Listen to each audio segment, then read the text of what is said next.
Selamat pagi rekan-rekan pemuda, selamat datang di Ibadah Pemuda. Apa kabarnya teman-teman? Semoga teman-teman selalu semangat menjalani hari dan kiranya juga selalu dalam lindungan Tuhan. Teman-teman, marilah kita mulai ibadah kita pada pagi hari ini dengan menaikkan pujian kepadanya. Pujian diambil dari NKB 5, seluruh dunia hai nyanyikanlah.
Ibadah ini berlangsung karena kita yakin dan percaya bahwa pertolongan kita adalah di dalam nama Tuhan yang menjadikan langit dan bumi, yang kasih setianya kekal untuk selama-lamanya.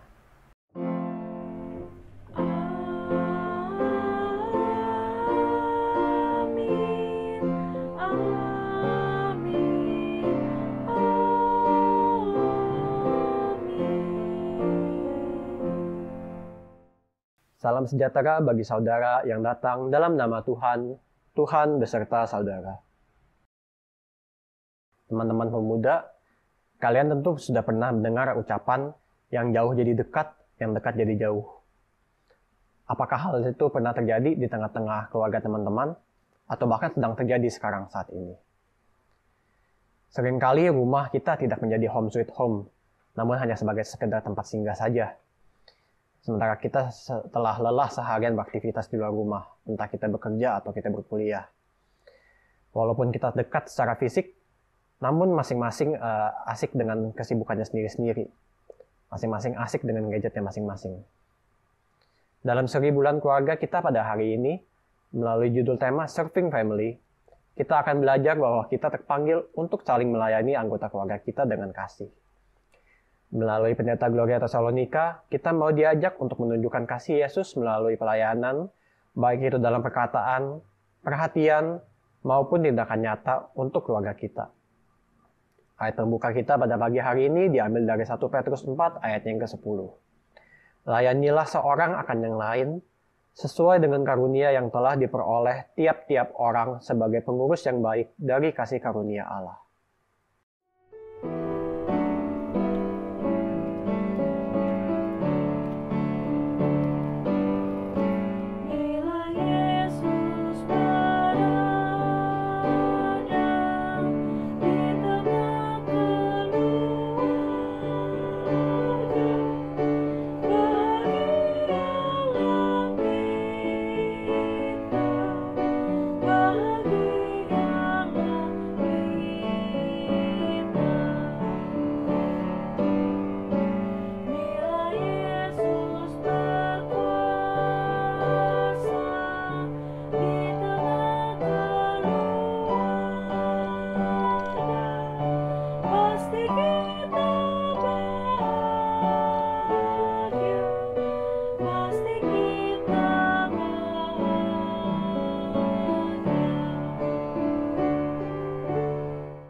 Mari teman-teman kita bersatu dalam doa. Ya Tuhan, Allah kami yang baik, kami mengucap syukur dan berterima kasih kepada-Mu ya Tuhan, atas seluruh berkat dan karunia yang Kau limpahkan kepada kami ya Tuhan. Kami mengingat ya Tuhan, salah satu berkat terbesar yang Engkau berikan kepada kami adalah keluarga kami ya Tuhan. Keluarga yang begitu mengasihi, keluarga yang begitu mencintai kami ya Tuhan. Kami tumbuh besar di tengah-tengah keluarga kami belajar banyak hal di tengah-tengah keluarga kami ya Tuhan. Namun seringkali kami kurang menghargai, bahkan tidak menghargai sama sekali keluarga kami ya Tuhan. Semakin dewasa, kami semakin sibuk dengan aktivitas kami masing-masing. Kami semakin jarang berinteraksi satu sama lain ya Tuhan, bahkan menunjukkan kasih.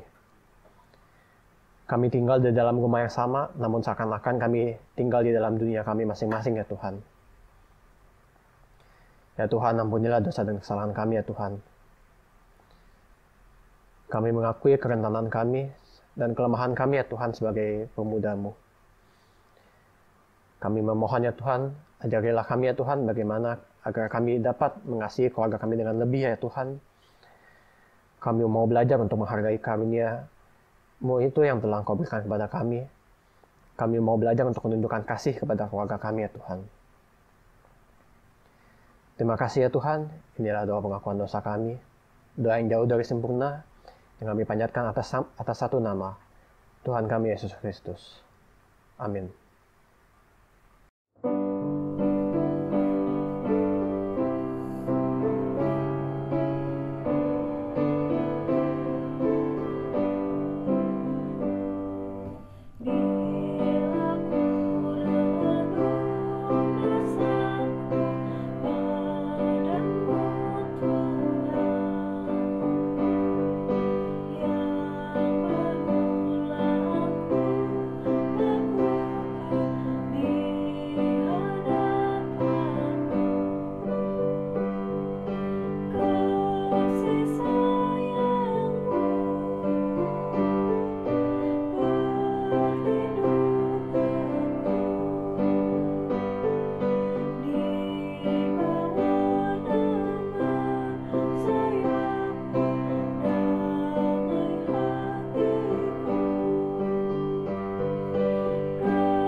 Bagi setiap orang yang mengakui dosanya di hadapan Tuhan dan dengan sungguh-sungguh telah menyesalinya, diberikan berita anugerah bagi kita yang diambil dari Lukas 6 ayat yang 37 yang berbunyi demikian. Janganlah kamu menghakimi, maka kamu pun tidak akan dihakimi. Dan janganlah kamu menghukum, maka kamu pun tidak akan dihukum. Ampunilah dan kamu akan diampuni. Demikianlah berita anugerah dari Tuhan.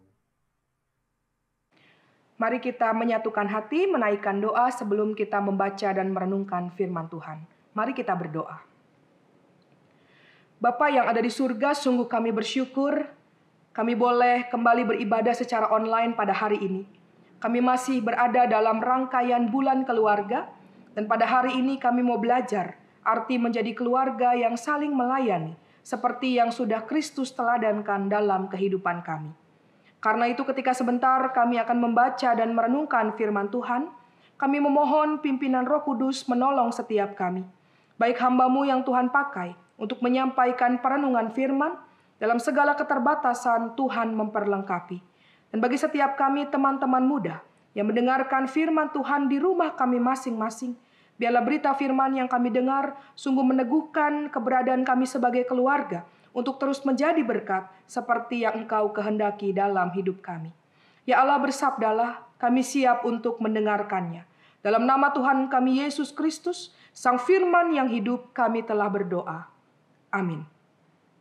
Pembacaan firman Tuhan dari Injil Markus pasal yang ke-10, ayat 35 sampai dengan 45. Demikianlah firman Tuhan. Lalu Yakobus dan Yohanes, anak-anak Zebedeus, mendekati Yesus dan berkata kepadanya, "Guru, kami harap supaya Engkau kiranya mengabulkan suatu permintaan kami." Jawabnya kepada mereka, "Apa yang kamu kehendaki, aku perbuat bagimu." Lalu kata mereka, "Perkenankanlah kami duduk dalam kemuliaan-Mu kelak, yang seorang lagi di sebelah kananmu dan yang seorang di sebelah kirimu." Tetapi kata Yesus kepada mereka, "Kamu tidak tahu apa yang kamu minta. Dapatkah kamu meminum cawan yang harus kuminum dan dibaptis dengan baptisan yang harus kuterima?" Jawab mereka, "Kami dapat." Yesus berkata kepada mereka, "Memang kamu akan meminum cawan yang harus kuminum dan akan dibaptis dengan baptisan yang harus kuterima. Tetapi hal duduk di sebelah kananku atau di sebelah kiriku, aku tidak berhak memberikannya. Itu akan diberikan kepada orang-orang bagi siapa itu telah disediakan." Mendengar itu, ke-10 murid yang lain menjadi marah kepada Yakobus dan Yohanes. Tetapi Yesus memanggil mereka lalu berkata, "Kamu tahu bahwa mereka yang disebut pemerintah bangsa-bangsa memerintah rakyatnya dengan tangan besi, dan pembesar-pembesarnya menjalankan kuasanya dengan keras atas mereka.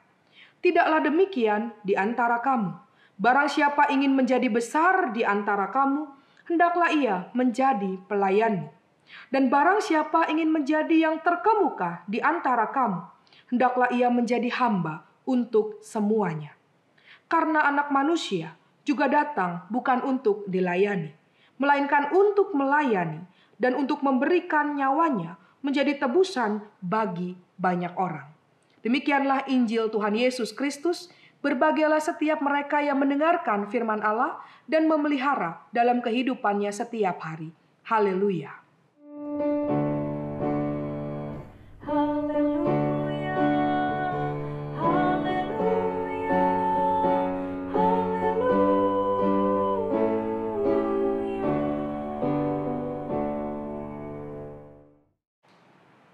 Teman-teman pemuda yang dikasihi Tuhan, apa kabar? Mudah-mudahan sehat selalu, tetap semangat, dan senantiasa bersuka cita. Teman-teman pemuda, apa yang langsung terpikir oleh teman-teman ketika mendengar nama William Shakespeare? Ya, pasti kita ingat kisah tentang Romeo dan Juliet. Kisah yang menjadi salah satu karya yang selalu kita ingat, bahkan bisa jadi kita sudah hafal alur ceritanya. Kisah percintaan sepasang wanita dan pria yang berujung pada sebuah tragedi yang begitu mengenaskan. Keduanya tidak bisa bersatu karena keadaan dan pergumulan keluarga yang menghalangi mereka. Teman-teman, tragis kalau kita lihat di akhir kisah ini, semua berakhir dengan hilangnya nyawa mereka. Sedih ya teman-teman, saya ini salah satu pecinta tim drama yang mellow begitu ya. Kalau nggak happy ending tuh sepertinya ada yang kurang, tapi itulah sebuah cerita atau kisah. Romeo dan Juliet barulah salah satu karya Shakespeare yang berakhir dengan sebuah tragedi. Saya sempat coba search karya lain yang ditulis oleh Shakespeare, dan dari hasil pencarian itu ternyata ada beberapa kisah lain yang juga ditulisnya yang ternyata juga berakhir dengan tragedi. Salah satunya adalah Macbeth, yang juga menjadi salah satu tokoh di dalam kisah ini.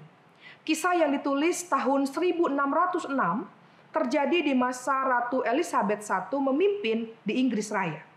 Naskah Macbeth merupakan naskah tragedi terpendek Shakespeare, namun dari review yang diperoleh, karya ini dinilai yang paling kuat. Nah, mengapa saya mencoba menangkap kenapa naskah ini disebut paling kuat? Karena Macbeth menceritakan tentang ambisi seseorang untuk menjadi raja, sampai-sampai ia melakukan pembunuhan dan pada akhirnya ia harus membayar perbuatannya itu dengan nyawanya. Teman-teman, gambaran tentang ambisi sangat nampak dalam kisah Macbeth. Begitu kuatnya ambisi, adanya keinginan untuk mencapai sesuatu yang diinginkan, hingga menghalalkan begitu banyak cara supaya keinginannya itu terpenuhi atau tercapai, ternyata pada akhirnya juga berujung pada kematian. Teman-teman pemuda-pemudi yang dikasih oleh Tuhan, keinginan membara untuk sukses atau mencapai sesuatu yang lebih tentu bukanlah hal yang salah atau keliru. Tidak salah manusia punya keinginan, punya ambisi di dalam hidupnya. Supaya apa? Supaya hidup tidak statis tetapi dinamis. Supaya apa lagi? Supaya kita bisa melangkah maju ke depan. Dan kita berusaha untuk mencapai sesuatu yang baik bagi masa depan kita. Tetapi teman-teman, ada tapinya. Kita bisa menjadi seperti tokoh tragis Macbeth ketika kita membiarkan ambisi itu memenuhi pikiran kita. Kita menjadi egois dan hanya mengarahkan semua itu pada diri kita sendiri. Sehingga kita lupa siapa sebenarnya yang mengendalikan hidup kita. Kita membiarkan ambisi itu menutup pikiran kita dan kita lupa bahwa ada karya Allah di balik apa yang kita alami ini. Pergumulan inilah yang terjadi di dalam bacaan kita yang sudah kita baca Injil Markus 10 ayat 35 sampai 45. Apa yang bisa kita perhatikan dari teks yang kita baca pada hari ini? Teman-teman yang dikasihi Tuhan, Yakobus dan Yohanes ada dalam ambisi yang egois dan terarah hanya pada diri sendiri. Ambisi itu nampak ketika Yakobus dan Yohanes mendekati Yesus dan meminta agar mereka diperkenankan untuk dapat duduk bersamanya dalam kemuliaan. Bahkan lebih spesifik, ditulis yang seorang duduk di sebelah kanan dan yang seorang duduk di sebelah kiri. Simbol ini hendak menegaskan bahwa keduanya meminta Yesus supaya mereka ditempatkan pada posisi yang tertinggi, menjadi yang utama di antara para murid, mendapat penghargaan sebagai pemimpin dan juga pengakuan akan kedekatan mereka dengan Yesus yang kelak akan menjadi pemimpin dan dihormati oleh banyak orang. Kita melihat di sini teman-teman bahwa ambisi mereka jelas egois dan mengarah hanya untuk diri mereka sendiri. Permintaan ini memperlihatkan kegagalan mereka sepenuhnya untuk memahami Yesus. Bahkan tidak hanya keduanya. Kalau kita lihat, kita perhatikan, para murid yang lain juga menjadi marah ketika mendengar permintaan keduanya. Bisa jadi teman-teman, saya mencoba membayangkan, para murid yang lain juga marah karena mereka pun ingin mendapatkan posisi itu. Tetapi sudah didahului oleh Yohanes dan Yakobus. Disinilah kita semakin melihat kegagalan mereka dalam memahami siapa Yesus. Balik lagi karena ambisi. Karena apa yang mereka pahami, mereka pikirkan dalam sudut pandang mereka ternyata sangat berbeda dengan apa yang Yesus maksud. Nah, inilah hal yang pertama yang bisa kita lihat, yang bisa kita perhatikan dari teks yang kita baca. Nah, teman-teman yang dikasihi Tuhan, menghadapi apa yang dipikirkan dalam ambisi para murid, maka pertanyaannya bagaimana respon dari Yesus? Istimewa teman-teman. Yesus memberikan satu pesan yang berharga. Pesan yang juga sangat paradoks kepada para muridnya. Standar kebesaran bagi Yesus sangatlah berbeda dengan standar kebesaran menurut dunia. Yang diperoleh karena ambisi manusia. Yang kemudian mempengaruhi manusia dengan pengaruh pribadinya untuk membesarkan dirinya. Ketika Yesus mengatakan, kamu tidak tahu apa yang kamu minta. Dapatkah kamu meminum cawan yang harus kuminum dan dibaptis dengan baptisan yang harus kuterima? Maka pernyataan ini sebenarnya mau mengkoreksi konsep yang ada dalam pemikiran para murid tentang kemuliaannya.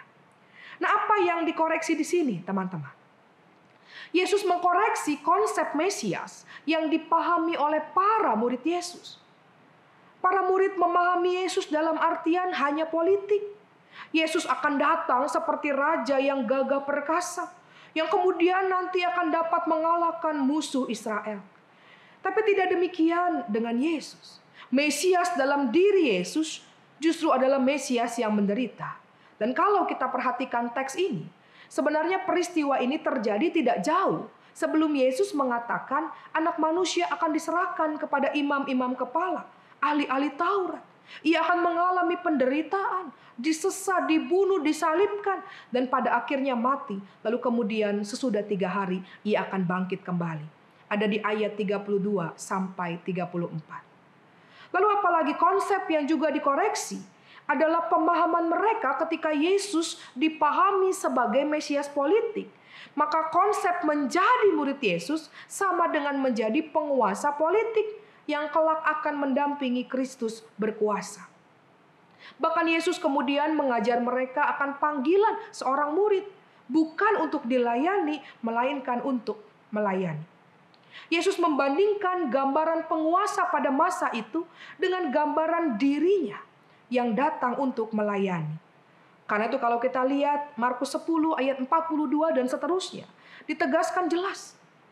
Kamu tahu bahwa mereka yang disebut pemerintah bangsa-bangsa memerintah rakyatnya dengan tangan besi, dan pembesar-pembesarnya menjalankan kuasanya dengan keras atas mereka.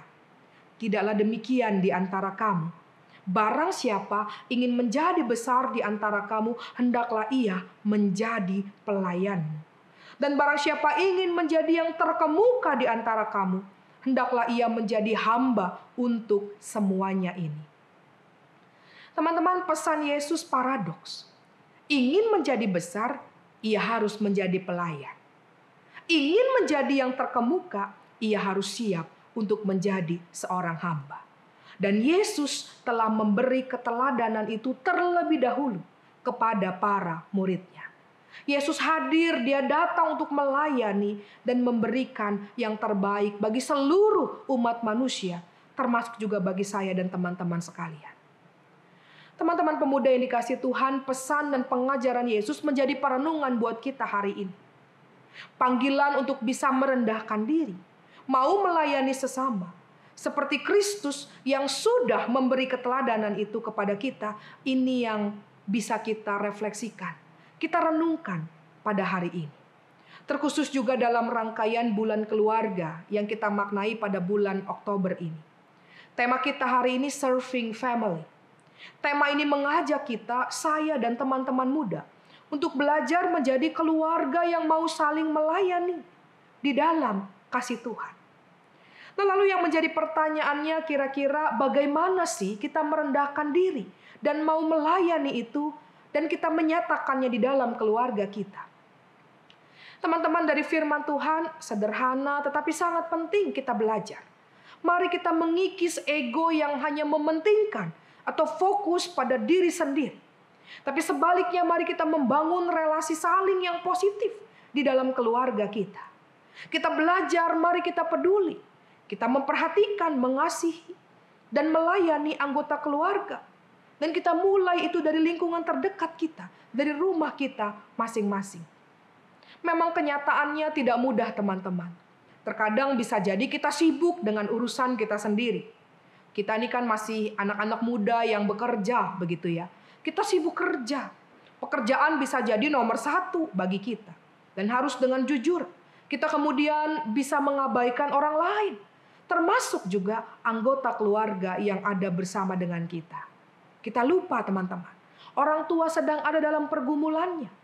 Mungkin mereka merasa sendiri. Karena biasa mereka bisa ngumpul-ngumpul bareng dengan teman-temannya, sahabat-sahabatnya, sekarang dibatasi. Atau mungkin karena merasa usia sudah semakin tua. Merasa diri tidak bisa apa-apa, sudah pensiun. Maka dalam pergumulan ini kita diajak, kita diingatkan, mari kita hadir. Menguatkan relasi dalam keluarga kita. Mari kita saling support dalam keluarga kita. Itu kepada orang tua, kepada kakak, adik, saudara kita, mereka juga punya pergumulannya sendiri. Misalnya mereka yang masih sekolah, PJJ begitu ya, daring, adik kita misalnya. Mereka mengatakan mungkin sudah mulai lelah, jenuh, gelisah. Maka kita hadir menjadi keluarga, menjadi sahabat yang menguatkan. Kita bisa memberi sisi yang positif, kita bersyukur karena di tengah situasi sulit saat ini mereka masih diberi kesempatan untuk belajar. Mereka masih bisa mendapat ilmu pengetahuan dan mereka juga masih bisa terus bertumbuh. Lalu apalagi kepada mereka yang bekerja baik WFH atau sekarang sudah mulai WFH. Kita juga terus menyemangati. Tetaplah kita bersyukur bahwa di tengah kondisi sulit saat ini Tuhan memberikan pekerjaan. Tuhan mencukupkan dengan apa yang dibutuhkan untuk kehidupan keluarga. Kita juga mengingatkan untuk mereka tetap menjaga kesehatan. Saya ingat kami di grup keluarga teman-teman saling ingetin gitu ya. Minum vitamin sudah belum, makan yang sehat. Apalagi papa saya dalam kondisi lemah tubuh pasca COVID yang lalu harus membutuhkan perhatian yang lebih.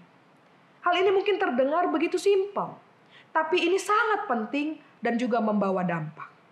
Lalu kepada pasangan kita yang sudah punya pasangan atau yang sudah menikah, kita kan usia pemuda-pemudi ada yang sudah menikah, menjadi suami dan istri, menjadi orang tua.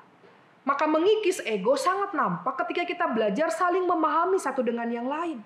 Termasuk dalam situasi bersama selama ini karena semua kembali ke rumah.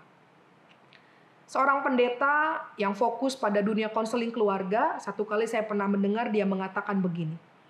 Pandemi mematahkan asumsi suami, istri atau pasangan yang mengatakan kurang waktu. Mungkin karena merasa sebelumnya itu kan sibuk di luar begitu ya, masing-masing sibuk di dalam pekerjaan sehingga tidak punya waktu banyak di rumah. Seringkali kemudian banyak yang mengatakan kami kurang waktu dalam relasi suami istri, relasi pasangan, relasi orang tua anak. Maka kemudian muncul permasalahan. Tapi pandemi COVID kalau kita perhatikan memaksa keluarga, ayah kita, ibu kita, suami, istri, orang tua, anak untuk berada di rumah.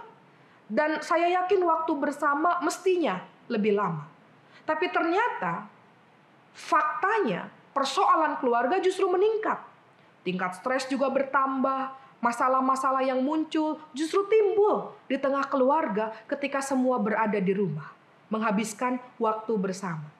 Karena itu ia mengatakan spending time together, new stress and tensions. Dan disinilah butuh kerendahan hati. Disinilah butuh kesediaan untuk saling memahami, untuk mengikis ego, kepentingan diri, supaya kita tumbuh sama-sama dalam keluarga melalui segala hal yang dialami. Tapi teman-teman tidak berhenti keluarga di rumah. Kita juga belajar untuk menyatakan kasih kita, kepedulian kita kepada keluarga Tuhan di mana kita berada dan melayani. Kita terus mendoakan, kita mensupport pelayanan yang dilakukan bersama dalam situasi online saat ini. Dan kita mau terlibat di dalam pelayanan khususnya di pemuda, di mana kita berada. Kenapa? Karena Tuhan sudah mempercayakan semuanya ini kepada kita. Salah satu kebahagiaan kami, kebahagiaan saya juga adalah ketika teman-teman pemuda-pemudi terus aktif. Mau terlibat bersama melayani di gereja Tuhan, khususnya di GKI Citra ini. Kita mau bersama membangun gerejanya untuk makin tumbuh dan melayani serta menjadi berkat bagi semakin banyak orang di sekitar kita. Dan kita bersyukur saat ini dalam kehidupan bergereja kita terus membuka ruang untuk pelayanan anak-anak muda. Karena itu mari kita sambut dan terlibat bersama. Karena kita juga adalah keluarga Tuhan. Jadi teman-teman dari perenungan firman Tuhan kita belajar dan diingatkan mari kita mengikis ego yang hanya berpusat pada diri sendiri. Tapi sebaliknya mari kita belajar untuk menyatakan kasih kita, kepedulian kita kepada sesama yang ada di sekitar kita. Dan kita mulai dari orang terdekat kita. Kita belajar membangun relasi saling. Saling apa? Saling memahami, saling menghormati, saling menghargai, saling merendahkan diri, dan juga saling melayani. Sebagaimana teladan kita Yesus Kristus yang bersedia untuk merendahkan dirinya, untuk melayani, untuk rela berkorban, untuk siapa? Untuk saya dan untuk teman-teman sekalian. Karena itu selamat teman-teman terus memaknai bulan keluarga. Selamat terus bersyukur atas anugerah keluarga yang Tuhan berikan kepada setiap kita. Tuhan Yesus, Sang Kepala keluarga, memberkati kita semua. Amin.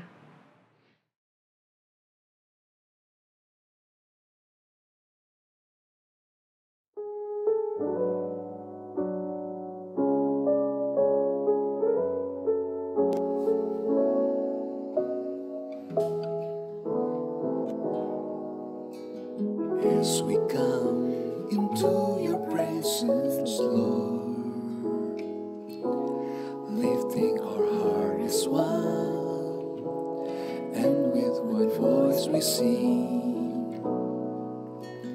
promise to be faithful till the end. Forever love you, our God. As for me and my house, we will serve you, Lord. Together forever, we will love you more. Your love is higher than the heavens, neither as one. Great is your unfailing love. Kami datang di hadirat-Mu dalam satu kasih dengan bersehati, berjanji setia sampai akhir, mengasihi-Mu, Yesus, bersama keluargaku melayani Tuhan, bersatu selamanya mengasihi Engkau. Tiada yang dapat melebihi kasih-Mu ya Tuhan. Bagi kami Engkau segalanya. Gelombang badai hidup coba menghalangi, namun kuasa Tuhan buka jalan kami.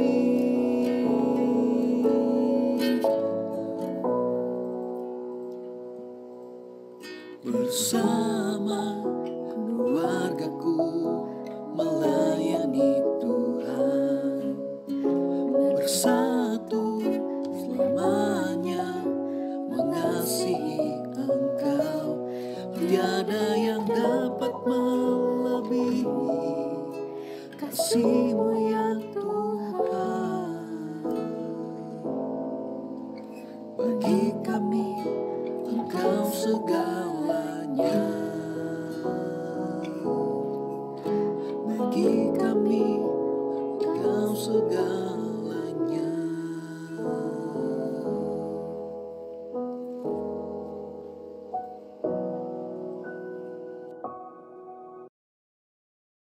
Marilah kita bersama dengan umat Allah di masa lalu, masa kini, dan masa depan, mengingat janji baptisan kita dengan mengikrarkan pengakuan iman rasuli. Aku percaya kepada Allah, Bapa yang Maha Kuasa, Khalik langit dan bumi, dan kepada Yesus Kristus, Anaknya yang tunggal Tuhan kita, yang dikandung dari Roh Kudus, lahir dari anak darah Maria, yang menderita sengsara di bawah pemerintahan Pontius Pilatus, disalibkan, mati dan dikuburkan, turun ke dalam kerajaan maut. Pada hari yang ketiga, bangkit pula dari antara orang mati, naik ke sorga, duduk di sebelah kanan Allah, Bapa yang Maha Kuasa. Dan dari sana, Ia akan datang untuk menghakimi orang yang hidup dan yang mati. Aku percaya kepada Roh Kudus, gereja yang kudus dan am, persekutuan orang kudus, pengampunan dosa, kebangkitan orang mati, dan hidup yang kekal. Amin. Teman-teman, marilah kita bersatu di dalam doa. Ya Tuhan, Allah kami yang baik, kami mengucap syukur ya Tuhan atas firman yang baru saja kami terima melalui pendeta Gloria Tesalonika. Kami berdoa ya Tuhan agar firman tersebut tidak hanya berlalu begitu saja, namun sungguh boleh dapat hidup di dalam hati kami ya Tuhan. Ya Tuhan, pada kesempatan ini ada beberapa pokok doa yang ingin kami sampaikan melalui syafaat ini ya Tuhan. Pertama-tama kami ingin berdoa untuk bangsa dan negara kami, dalam kami semua berperang melawan pandemi COVID-19 ya Tuhan. Ya Tuhan, kami sungguh mengucap syukur kalau semakin hari kasus-kasus COVID-19 boleh semakin menurun ya Tuhan. Itu semua juga boleh terjadi hanya karena pertolongan-Mu ya Tuhan. Namun kami berdoa dan berharap agar kami tidak lengah ya Tuhan lewat turunnya kasus COVID-19 ini. Kami boleh terus waspada, kami boleh terus menaati protokol kesehatan yang telah ditetapkan, sehingga kami boleh betul-betul dapat menuntaskan pandemi COVID-19 ini. Kami berdoa untuk pemerintahan yang sekarang sedang bertugas menjalankan tugasnya ya Tuhan, lewat presiden dan wakilnya, para menteri dan badan-badan pemerintahan, agar kiranya juga boleh dapat bekerja dengan sepenuh hati dan bertanggung jawab ya Tuhan, bekerja untuk kepentingan negara ini, bukan kepentingan pribadi atau golongan mereka masing-masing. Kami juga ingin berdoa ya Tuhan untuk gereja kami, GKI Perumahan Citra 1. Kami berdoa untuk para pendeta kami, Pendeta Elizabeth Hasikin, Pendeta Gloria Tesalonika, dan Pendeta Naya Widiawan. Ya Tuhan, kami berdoa agar kiranya mereka boleh selalu dapat menjadi terang di tengah gelapnya dunia Tuhan. Mereka boleh terus dapat membawakan firman Tuhan dengan penuh sukacita dan penuh tanggung jawab ya Tuhan. Dan kiranya dimanapun Engkau menugaskan mereka, mereka boleh dapat melakukan pelayanannya dengan sepenuh hati mereka ya Tuhan. Kami berdoa juga ya Tuhan untuk kegiatan bulan keluarga yang saat ini tengah berlangsung. Kami berdoa agar kiranya rangkaian acara bulan keluarga boleh dapat berjalan dengan baik ya Tuhan. Semuanya boleh seturut dengan kehendak-Mu, dan kiranya kami, para keluarga di GKI Perumahan Citra 1 juga boleh merasakan berkat-Mu ya Tuhan lewat acara-acara yang telah disusun oleh panitia bulan keluarga. Kami berdoa ya Tuhan untuk komisi kami, Komisi Pemuda.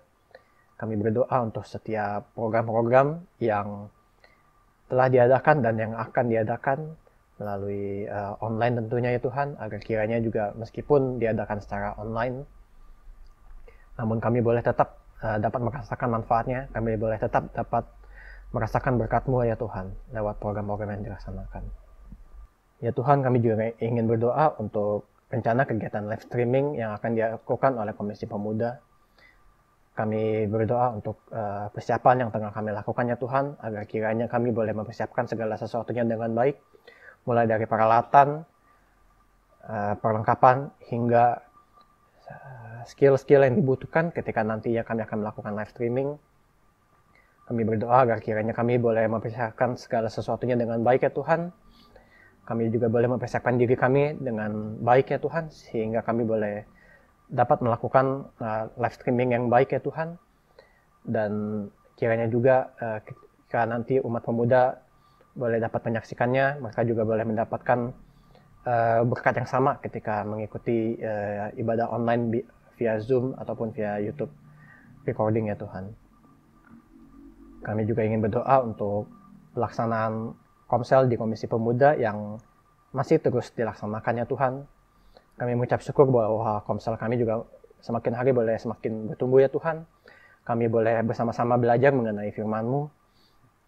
Kiranya hal yang indah ini juga boleh terus dilakukan ya Tuhan. Boleh terus dapat berjalan, dan kami boleh terus dapat bertumbuh ya Tuhan di dalam nama-Mu.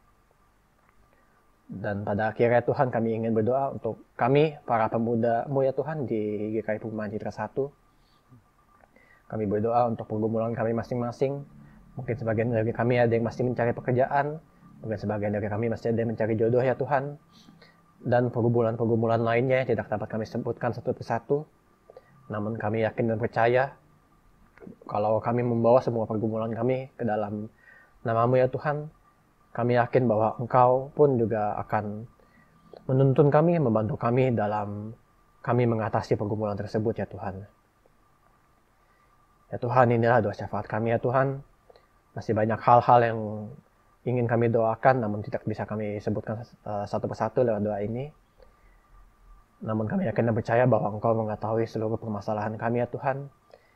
Dan kami percaya bahwa Engkau pun selalu menyertai kami dalam setiap langkah hidup kami. Terima kasih ya Tuhan. Doa ini kami panjatkan hanya dalam satu nama, Tuhan kami Yesus Kristus. Amin. Marilah kita mengucap syukur dengan memberi persembahan. Nat persembahan diambil dari 1 Tawari 29 ayat 14. 1 Tawari 29 ayat 14. Sebab siapakah aku ini, dan siapakah bangsaku, sehingga kami mampu memberikan persembahan sukarela seperti ini? Sebab daripada mula segala-galanya, dan dari tanganmu sendirilah persembahan yang kami berikan kepadamu.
Mari kita berdoa. Segala puji syukur dan hormat bagi Bapa yang senantiasa mengasihi kami dalam segala keadaan dan menemani kami dalam segala kondisi. Dalam kesempatan ini, kami ingin membawa persembahan kami sebagai wujud rasa syukur hormat kepada Tuhan atas begitu besar kasih penyertaan Tuhan sepanjang hidup kami. Kiranya Tuhan mau memperkenankan persembahan ini dan berkati pengelolaannya yang untuk kemuliaan nama-Mu saja. Ajar kami untuk memberikan yang terbaik dan juga kesanggupan untuk memberikan hidup kami sebagai persembahan yang kudus bagi-Mu. Di dalam nama Tuhan Yesus, Juru Selamat kami yang hidup, kami berdoa dan bersyukur. Amin.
Kini arahkanlah hatimu kepada Tuhan. Jadilah saksi Kristus. Terpujilah Tuhan. Kita menyambut berkat dari Tuhan. Tuhan memberkati engkau dan melindungi engkau. Tuhan menyinari engkau dengan wajah-Nya dan memberi engkau kasih karunia.